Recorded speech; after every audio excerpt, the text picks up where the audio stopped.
नमस्कार दोस्तों, मेरे YouTube चैनल में आप सभी का स्वागत है और आशा करता हूं आप सभी लोग बहुत अच्छे होंगे। दोस्तों, आज मैं जिस संबंध में बात कर रहा हूं वो बहुत ही महत्वपूर्ण है, आपको जानना बहुत ज़रूरी है। क्योंकि दोस्तों, अगर आप भारत के बड़े बड़े शहरों में अगर विजिट करते हैं, ट्रैवल करते हैं ना, तो आपके लिए यह वीडियो बेशक आपके लिए ही है। तो दोस्तों, मेरे साथ कुछ हुआ यूँ कि मैं सोचा आप सभी के साथ शेयर किया जाए, और क्योंकि आप भी कहीं ऐसे ठगी का शिकार ना हो जाएं, है ना दोस्तों। तो दोस्तों, अभी कुछ चोर उचक्के बदमाशों ने कुछ नए तरीके इजाद किए हैं ठगी करने का, लूटपाट करने का, है ना दोस्तों। एक्चुअल में हुआ यूं कि मैं पिछली बार जब छुट्टी काट करके अपने गांव से राजस्थान श्रीगंगानगर गया, है ना दोस्तों। तो हाँ हाँ बेटा, तो फिर पेंड्रा से मैंने ट्रेन बैठा और मेरे को जाना था श्रीगंगानगर राजस्थान। तो पेंड्रा से ट्रेन बैठा, उसके बाद मैं हजरत निजामुद्दीन में उतरा। और उतरने के बाद मैंने सोचा भाई 22-23 घंटे से मैंने खाना नहीं खाया है, तो क्यों ना बढ़िया से खाना खा लिया जाए। उसके बाद बस से मैं चला जाऊंगा न्यू दिल्ली रेलवे स्टेशन, और न्यू दिल्ली रेलवे स्टेशन से फिर मैं श्रीगंगानगर जाऊंगा। तो मैं निजामुद्दीन में उतर के होटल में मैंने खाना खाया, और खाना खा करके होटल से बाहर ही आया। उसके बाद मैंने सोचा क्यों ना ठंडा वंडा पी लिया जाए। फिर वो रेडी पटरी में कोल्ड ड्रिंक वगैरह वालों का दुकान रहता है ना, वहाँ से मैंने एक बढ़िया सा स्प्राइट लिया और उधर ही पी रहा था। और पीते पीते फिर मैं चला गया वहाँ से बस स्टैंड। और बस स्टैंड जा कर के खड़ा ही हुआ था कि मैं अचानक मैंने देखा एक बंदे के आगे पीछे 4-5 लोग मधुमक्खी की तरह झुमट रहे थे, उसके आगे पीछे हो रहे थे। उसको कोई 15,000 रुपये निकाल के दे रहा है, कोई अपना मोबाइल दे रहा है, कोई 5,000 रुपये निकाल के दे रहा है, कोई जबरदस्ती उसको पकड़ा रहे हैं और वो बंदा ले नहीं रहे, है ना। सोचने वाली बात है। वो कोई बोल रहा है भैया ये ले 15,000 रुपया, पूरे 15,000 रुपये है, अगले आधे घंटे के बाद बाकी पैसा मैं तेरे को दे दूंगा, ठीक है, कहीं जाना मत, ये चल मेरे साथ, ऐसा है वैसा है।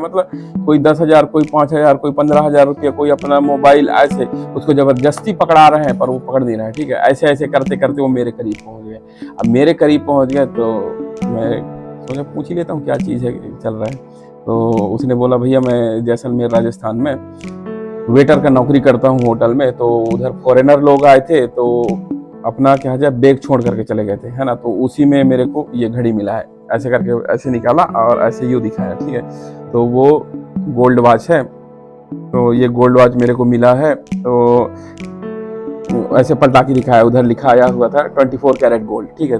तो इसी को मैंने बेचने के लिए आया हूँ। तो मैं कहा वहाँ भी तो बेच सकते थे, वहाँ क्यों नहीं बेचा। तो बोल रहा था भैया उधर अगर बेचता तो शायद किसी को पता चल जाता, होटल मालिक को पता चल जाता, तो फिर गड़बड़ हो जाती। तो इसलिए मैं यहाँ बेचने के लिए आया हूँ। मेरे बीवी बच्चे लोग का अभी रेलवे स्टेशन में है और मैं अभी इधर आया हूँ, तो बेच करके मेरे को फिर वापस भी जाना होगा, ऐसे बोले। तो मैं पूछा भैया कितना दाम रखे हो फिर। तो वो बोलता है अगर कोई 45-50 हज़ार रुपये दे देगा तो मैं उतने में ही खुश हूँ, उतने में ही दे दूँगा। क्या बात करते हैं यार, आप तो बड़ा अजीब बात कर दिए। तो कितने का होगा घड़ी। तो बोल रहा था होगा 2-2.5 लाख रुपए का। फिर मैंने सोचा देखता हूँ, उसमें सर्च मार करके गोल्ड वॉच करके, तो मैंने गूगल में टाइप किया गोल्ड वॉच ये टाइटन। तो उधर मैंने उसका 24 कैरेट गोल्ड का जो प्राइस देखा वो तो लगभग 6 से 7 लाख रुपए दिखाता था, है ना। तो क्या बात है यार। मैं बोला यार तो फिर इनको क्यों नहीं दे रहे हो, ये लोग जबरदस्ती पैसे रखा रहे तो इनको ही भेज दो। तो वो बोलने लगा भैया मैं इनको पहचानता नहीं, पर अगर कोई मेरे को तत्काल 45,000 रुपया 50,000 रुपया तत्काल अगर कोई दे देगा बाई हैंड केस तो मैं उसको दे दूंगा। तो इनको पहचानता नहीं, क्या पता ये लोग भाग जाएं, वो ऐसे ऐसे बोलने लगा, है ना। तो सीना झपटी करके भाग जाएंगे, इसीलिए मेरे को पूरा का पूरा पैसा चाहिए, 50,000 रुपया, उसके बाद ही दूंगा। तो फिर मेरा भी दिमाग घूमा, है ना। तो मैं सोचा भाई मेरे पास भी पैसे की कमी है, कहीं ऊपर वाला हिंट तो नहीं दे रहा है भाई तेरे पास पैसे की कमी है तो ले तेरे को ही दे देता हूँ, है ना।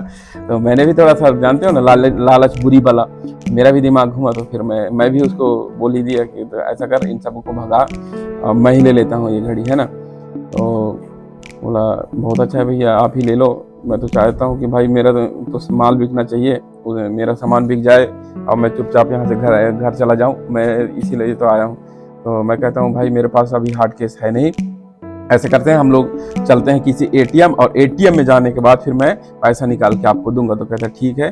फिर उनसे हमने 3-4 लोगों से जो उसके आगे पीछे पड़े थे उनसे हमने पीछा छुड़ाया, और उसके बाद फिर हम एटीएम ढूंढने के लिए निकल गए। जैसे एक एटीएम मिला और एटीएम में मैंने इंटर किया पैसे निकालने के लिए। वहाँ मैंने पर्स खोल करके देखा तो वहाँ मेरे पास एटीएम था नहीं। असल में दोस्तों हुआ ये था कि मैं पेंड्रा में ट्रेन में बैठने से पहले 2000 रुपया पेंड्रा के एटीएम से निकाला था। अब मेरे को वही याद है। अब मैं पता नहीं एटीएम की मशीन में ही अपना एटीएम कार्ड छोड़ गया था या फिर कहा जाए मेरा एटीएम कहीं गुम गया था। तो फिर मैंने उसको बताया भैया मेरे पास एटीएम है नहीं, पर मैं ट्रेन से बैठते समय मेरे पास एटीएम था पर अभी नहीं है, शायद गुम गया, पता नहीं क्या हुआ मेरे साथ, पर अभी तो मेरे पास एटीएम है नहीं, अगर कोई और जुगाड़ हो पेमेंट का तो बताओ। तो वो बोलने लगा, एकदम फ्रेंकली बात करने लगे, भाई ऑनलाइन करा दो, ऑनलाइन तो कहीं से भी हो जाता है, ये है वो है। तो मैं कहा ऑनलाइन कहाँ कराएंगे, बताओ ना, कोई किसी दुकान में होता है? तो बोलता है चलो ना उधर मिल जाएगा, इधर मिल जाएगा, ऐसे ऐसे। फिर इधर उधर आ जाने लगे। फिर वो खुद ही एक बंदे से पूछता है भैया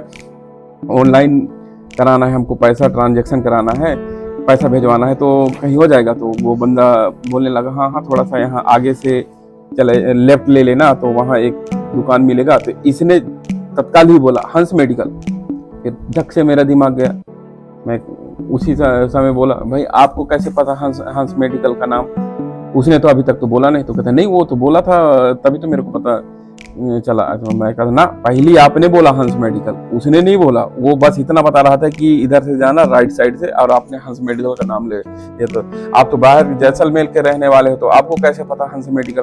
तो बोला था नहीं उसने बोला था। तो फिर मेरे को बोलने लगा अरे भैया आपको लेना है तो लो है ना, पर क्या बोलते हैं ऐसे मत बोलो कि क्या मैं आपके साथ धोखाधड़ी कर रहा हूँ। मैं कहा भैया, फिर मैं जान गया ये लोग कुछ चाल मटोल गोल मटोल कर रहे हैं, ये एक्चुअल में मिले भगत लोग हैं सारे के सारे। तो आगे फिर मेरा दिमाग घूमने लगा, समझ में आने लगा उनका चाल।